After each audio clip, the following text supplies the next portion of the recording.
On a rainy afternoon, when Sally and her brother were peering out the window, wishing for the gloom to give way, a peculiar sound piqued their attention. They turned sharply, their hearts skipping a beat, to see a distinctive figure confidently striding in through the open door.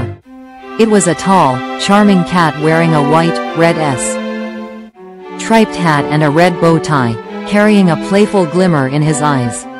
"Good afternoon," he bellowed with the cheerfulness that only a cat in a quirky hat could possess. "I'm the cat in the hat, and I've come to ensure you've no time to be bored, despite the storm." Before the children could protest, the cat whisked an umbrella from his hat and swung it grandly. With impossible grace, he balanced on its tip, his antics filling the room with laughter and awe.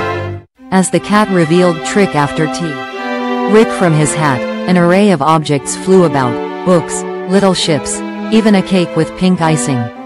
Despite the indoor tornado of mischief, every object floated into its proper place just as their mother's footsteps signaled her return. However, the cat had one last trick up his sleeve: a loud crash from the kitchen maid.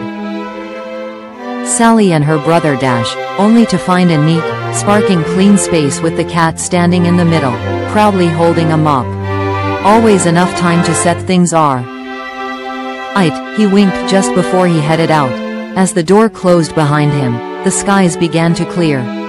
Was that even real? Sally's brother wondered aloud. But there, by the door, stood the red striped hat, proof of their whimsical visitor.